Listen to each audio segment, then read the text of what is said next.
కొన్ని సందర్భాలలో మనుషుల యొక్క మాటల కన్నా కనపడే కొన్ని చిత్రాలే పెద్దగా మాట్లాడతాయి. అలా ఈరోజు ఏపీలో బిల్ గేట్స్ ఏపీకి వచ్చినప్పుడు, గతంలో చంద్రబాబు గారు ముఖ్యమంత్రిగా ఉన్నప్పుడు బిల్ గేట్స్ అండ్ మన చంద్రబాబు గారు హైదరాబాద్లో కలిసినప్పుడు ఆ పిక్చర్స్ బట్టి గొప్పగా గట్టిగా మాట్లాడుతూ ఉన్నారు. దాని గురించి మన తర్వాత మాట్లాడతాం. ఈరోజు వైసీపీ ఈ కోబన్ విషయాన్ని పట్టుకొచ్చి ఈ వలిని ముందు పెట్టి కాంట్రవర్సీని క్రియేట్ చేసి ఏదైతే ఏపీలో జరుగుతున్న మేలుని మంచిని పక్కకు పెడదామని చూసిందో అది ఒక్కసారిగా పటాపంచలైపోయింది. ఏ రకంగా ఏంటి ఈ వీడియోలో ఎక్స్ప్లెయిన్ చేస్తాం. ముందుగా మీకు ఒక విషయం అర్థం కావాలి. మీరు బాగా గమనించండి. 2014-19 మధ్యకాలం కానీ మొన్న 2024 కూటమి గెలిచినప్పటి నుంచి కానీ మీరు అర్థం చేసుకుంటే గమనించినట్టయితే ఏపీలో జరుగుతున్న మంచి సంక్షేమం అభివృద్ధి వీటికన్నా ఎప్పటికప్పుడు వైరల్ అవుతూ ఉన్నటువంటి వార్తలనే జనాలు మాట్లాడుకునేలాగా చేసి ఈ డెవలప్మెంట్ని సంక్షేమాన్ని మంచిని పక్కకు పెట్టి ఈ వైరల్ అవుతున్న కంటెంట్ జనాలు ఎక్కువ మాట్లాడడం చేయడంలో సక్సెస్ అవుతున్నారు ఓ టీం. ఎవరై టీం అన్నప్పుడు వైసీపీ వాళ్ళ యొక్క బి టీం అని మనకు తెలుస్తుంది. బయట వైరల్ అవుతూ ఉంటాయి, డిజిటల్ మీడియాలో మొత్తం వైరల్ అవుతుంది, యూట్యూబ్లో, ఇన్స్టాగ్రామ్లో, ఫేస్బుక్లో. దీనిని మెయిన్ స్ట్రీమ్ మీడియా మీద కూడా పట్టుకొచ్చి దీనిని అంతా డిస్కస్ చేసుకునేటట్టు చేసి దానితో ఏపీలో జరుగుతున్న మంచిని సైడ్ చేయాలి. ఇది వాళ్ళ టార్గెట్. అలా కోబన్ వలి విషయంలో కూడా అదే చేద్దామని అనుకున్నారు. కానీ అది వర్కౌట్ కానివ్వలేదు కూటమి పాలకులు. ముందుగా ఈ కోబన్ వలి విషయంలో ఏదైనా తప్పు జరిగింది అంటే ఒకే ఒకటి, social democratic party of India అని చెప్పేసి ఎస్డిపిఐ అంటారు. ఇది కేరళలో రద్దు కాబట్టి పాపులర్ ఫ్రంట్ ఆఫ్ ఇండియా, అది ఒక నిషేధిత సంస్థ, నిషేధించారు దాన్ని. 2006లో అది పురుడు పోసుకుంది. 2022లో దానిని నిషేధించారు. కారణం విదేశాల నుంచి ఫండ్స్ వస్తున్నాయి. ఎక్కడి నుంచి అంటే ఉగ్రవాద సంస్థల నుంచి. వీళ్ళు వచ్చిన ఫండ్స్ ఏం చేస్తున్నారంటే దేశంలో అల్లరి సృష్టించడం కోసం, నిరసనలు, ర్యాలీలు అంటూ దానికోసం వాడుతున్నారు. దాంతో పక్కా సమాచారం దాన్ని నిషేధించారు. బట్ అప్పటికే ఈ social democratic party of India అని చెప్పేసి పాపులర్ ఫ్రంట్ ఆఫ్ ఇండియాకి అనుబంధంగా ఏర్పడిన ఒక రాజకీయ పార్టీ. ఈ రాజకీయ పార్టీ చెందినటువంటి కొంతమంది ఈ కోబన్ షావలని పక్కన పెట్టుకొని వాళ్ళు స్టేట్మెంట్ ఇచ్చున్నారు. ఏమని? కావాలని చెప్పి ఈ రకంగా షావలని ఇబ్బంది పెట్టిన వాళ్ళు ఎవరైతే ఉన్నారో, మతం పేరుతో ఎవరైతే కాంట్రవర్సీ చేస్తున్నారో వారిని ఎవరైనా మేము ఊరుకోము, మీరు క్షమాపణ చెప్పాల్సిందే అంటూ నానా హడావుడి చేశారు. ఇక దాంతో సైలెంట్గా ఉన్నటువంటి కొంతమంది హిందువులు కూడా ఫుల్ కోపం వచ్చేసి వాళ్ళు ఇక గట్టిగా పోస్టులు పెడుతున్నారు, వీడియోలు పెడుతున్నారు. ఇక దీనిని వైరల్ చేస్తుంది వైసీపీ. ఇది గమనించింది కూటమి పాలకులు గమనించిన వెంటనే ఇంకేం చేశారు? ఆకలికి కులం లేదు, మానవత్వానికి మతం లేదు, అతను ఒక చిరు వ్యాపారి, కోబన్నుతో తన కుటుంబాన్ని పోషించుకుంటూ ఉన్నాడు అంటూ ఫస్ట్ పర్యటన శ్రీరామ్ పోస్ట్ పెడితే బైరెడ్డి శబరి కూడా పెట్టారు. ఎందుకంటే భారతదేశం అంతా ఒకలాగా ఉన్నా తెలుగు రాష్ట్రాలు ఎస్పెషల్లీ ఆంధ్రప్రదేశ్, అందులో పర్టికులర్గా రాయలసీమలో వచ్చేసి హిందూ ముస్లిం అన్నప్పుడు సొంత మనుషుల్లా ఉంటారు వాళ్ళు.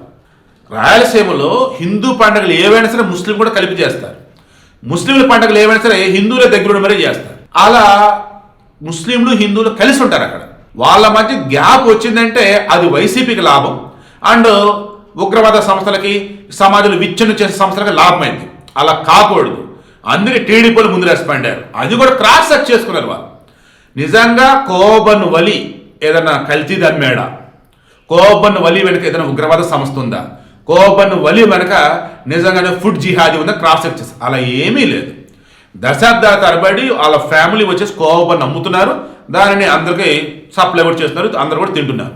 ఇలా వాళ్ళు చేస్తున్న దానివల్ల కోట్లు గడించడం కాదు, వాళ్ళకి వ్యాపారం అది, వాళ్ళకి తోచింది అది, వాళ్ళు చేయగలిగింది అదే.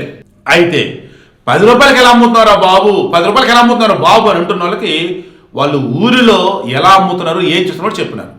బర్రె పాలు సేకరిస్తారు, దానికి కొంత పంచదార, ఇది గతం వరకు. ఇప్పుడు రేట్లు పెరిగినాయి కాబట్టి బొంబాయి రవ్వ కూడా కలుపుతున్నారు. అలా కలిపి క్లియర్గా వలి చెప్పింది నేను చెప్తాను. 5 లీటర్ల బర్రె పాలు సేకరించి దానికి కేజీన్నర పంచదార కలిపి దానిలో బొంబాయి రవ్వ కూడా కలిపి బాగా వేడి చేస్తే 1 గంట పాటు అది 3 కేజీలు కోవా అవుతుందట. ఇలా నేను లెక్కేసాను. మామూలుగా మెటీరియల్ కాస్ట్ వచ్చేసి 550 రూపాయలు అవుతుంటే ఫైనల్గా ఫినిషింగ్ ప్రోడక్ట్ కోవా వచ్చేటప్పటికి దానికి మార్కెట్లో వాల్యూ 1200-1300 ఉంటుంది. ఓన్లీ కోవా వాళ్ళకి, కోవా తయారీకే వాళ్ళకి ఈజీగా 600 రూపాయలు ప్రాఫిట్ వస్తుంది. ఇప్పుడు దాన్ని బన్నులో కలిపి అమ్మటం ద్వారా చూసుకుంటూ ఉన్నప్పుడు మినిమంలో మినిమం ఈ 3 కేజీల కోవా తాలూకు బన్నులు మొత్తం అమ్ముడుపోతే ఒక 1000-2000 దాదాపు వాళ్ళ ప్రాఫిట్ అనేది వచ్చేది. అంతే, ఒక 1000 దాదాపు మినిమం వాళ్ళ ప్రాఫిట్ అనేది వచ్చింది. సో ఇలా చూసుకుంటూ ఉన్నప్పుడు ఎక్కువ మొత్తంలో అమ్ముడవటం వల్ల వాళ్ళకి కొంచెం లాభాలే ఉంటాయి. దాంట్లో వచ్చిందని హ్యాపీ కుటుంబం అంతా బతికేస్తారు. ఆ ఊరిలో ఏళ్ల తరబడి చాలామంది వాళ్ళ దగ్గర కొంటున్నారు, తింటున్నారు. ఇలా మొన్న ఆ ఊరిలో ఉన్న వాళ్ళు మొత్తం కూడా సపోర్ట్ రావడం, ఉన్నది ఏంటని మొత్తం చూపించడంతో ఇక అప్పుడు టీడీపీ వాళ్ళు మొత్తం ఏకమైపోయి వాళ్ళకి సపోర్ట్ ఇస్తున్నారు. ఇక అప్పుడు నారా లోకేష్ వచ్చారు. సోదరా వలి, నీ కోవబండి తినడానికి నేను ఉవ్విల్లూరుతూ ఉన్నాను, ఎనీ టైం నేను వస్తాను, తింటాను, నువ్వు ధైర్యంగా ఉండు, మేము ఉన్నాం అన్నాడు. ఈలోపు మైనారిటీ హక్కుల పరిరక్షణ కమిటీకి సంబంధించి ఐ థింక్ అధ్యక్షుడు ఫరూక్ అనుకుంటా, అతను ఈ కోవబండి వలిని పిలిచి మాట్లాడి 50,000 రూపాయలు ఆర్థిక సాయం అందించినారు. ఎందుకు? మన మేడారం జాతర అప్పుడు వీళ్ళ వస్తువులు మిగతా మొత్తం ధ్వంసం చేస్తారు అక్కడ ఉన్నవాళ్ళు. దాంతో వాళ్ళు ఫిజికల్గా కొంత ఇబ్బంది పడ్డా, సైకలాజికల్గా బాగా ఇబ్బంది పడ్డా, ఇక్కడ డ్యామేజ్ వస్తువు పరంగా బాగా జరిగింది. దాంతో వీళ్ళు ఇచ్చినారు. ఇందులో నాగబాబు ఉన్నాడు. నాగబాబు పిలిపించుకొని, ఇదేంటి మన భారతదేశంలో పట్టణాలలో దాదాపు 40% మంది ప్రజలంతా ఆధారపడేది ఇటువంటి చిన్న చిన్న వ్యాపారుల మీదే, తినడం కావచ్చు, వస్తువులు అమ్మటం కావచ్చు, మొత్తం చేసేది వీళ్ళ దగ్గరే అని చెప్పేసి ఆయనకి 20,000 రూపాయల సపోర్ట్తో ఆయన చెప్పి మానవత్వం చూపాలయ్యా ఏంటయ్యా అని చెప్పేసి ఆయన అన్నాడు. ఇలా చూసుకుంటూ ఉన్నప్పుడు 2 తెలుగు రాష్ట్రాలు ఉన్నటువంటి ముస్లిం వాళ్ళంతా కూడా కూటమి ప్రభుత్వం ఉంది కదా, దాని గురించి ఒక్క మాట మాట్లాడాల. ఎందుకు? వాళ్ళంతా వలికి సపోర్ట్గా ఉన్నారు. అండ్ ఏపీలో ఎట్టి పరిస్థితుల్లో మతానికి సంబంధించి గొడవలు రేపుదని అనుకుంటే అది అవ్వదని చెప్పి కూడా ప్రూవ్ అయిపోయిందని. సో అంతా ఇప్పుడు మీకు అర్థం కావాల్సింది ఏంటిది? ఏ కాడికి కాంట్రవర్సీని క్రియేట్ చేసి లబ్ధి పొందాలని చూస్తున్నటువంటి వైసీపీకి ఒక రకం ఈరోజు అడ్డుకట్ట పడ్డట్టే. అయితే ఈరోజు టీడీపీ కానీ, జనసేన కానీ, బీజేపీకి సంబంధించి కానీ ఒకటి అర్థం చేసుకోవాలి, కాంట్రవర్సీని క్రియేట్ చేసి లబ్ధి పొందామని పదే చూస్తున్నటువంటి ఈ వైసీపీ టీంకి అడ్డుకట్ట వేయాలంటే వీళ్ళ దగ్గర ఉన్నటువంటి టీం ఒకటి రెడీ అవ్వాలి. వీళ్ళు ఏ ప్రజలకు మంచికి సంబంధించి, వైసీపీకి సంబంధించిన కాంట్రవర్సీ సంబంధించి హడావుడి చేస్తున్నారు తప్ప నార్మల్ సొసైటీ దగ్గర ఇష్యూస్ ఉంటాయి, దానిని హైలైట్ చేస్తూ వైసీపీ లబ్ధి పొందుతుంది. దానికి అడ్డుకట్ట వేయాలి. నిన్నో మొన్న చూసాను బాబు, అసలు ఆ ఊరు ఒక జర్నలిస్ట్ అంట, మొన్న ఆ మధ్య కులాల గురించి ఏదో హడావుడి చేసి ఇప్పుడు చేకంగా ఇందాపూరి డైరీ కల్తీ సప్లై చేసిన తిరుపతికి, అటువంటప్పుడు ఈ ఇందాపూరి డైరీ దగ్గర నుంచి హెరిటేజ్ కొంటున్నారు అంటే అసలు ఇక నేను ఈ టాపిక్ టచ్ చేయను, తిరుమలకు సంబంధించిన ఈ టాపిక్ నేను టచ్ చేయను అంటే ఆమె మీద చెప్తే చూసారా పచ్చ మీడియా కూడా లొంగిపోయిందని చెప్పేసి కొంతమంది వైరల్ చేశారు. ఫ్యూజులు ఎగిరిపోయినాయి నాకు. అసలు ఆమెకే సంబంధం కూటమి ప్రభుత్వానికి, అండ్ ఆమె మాట్లాడుతున్నది ఏంటిది, వీళ్ళు వైరల్ చేస్తుంది ఏంటంటే వాళ్ళకు టీము.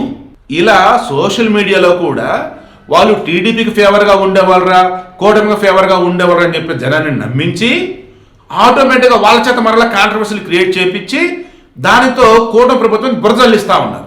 ఇలా ఎవరు వెనకాల నుంచి చేస్తుంది ఏంటంటే వైసీపీ అని చెప్పేసి అర్థమవుతా ఉంది. వీడికి ఇంట్రెస్ట్ మీకు అర్థమైందా? వైసీపీ ట్రాప్లో పడకండి. వాళ్ళు కాంట్రవర్సీలు క్రియేట్ చేసి కూటమి పాలనలో జరుగుతున్న మంచిని జనాలు మాట్లాడకుండా చేస్తున్నారు.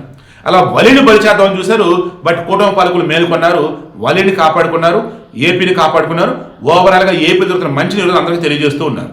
ఇక బిల్ గేట్స్ ఈరోజు ఏపీకి వచ్చారు కాబట్టి ఏం అద్భుతం చేయబోతారేంటి మనం తర్వాత మాట్లాడదాం.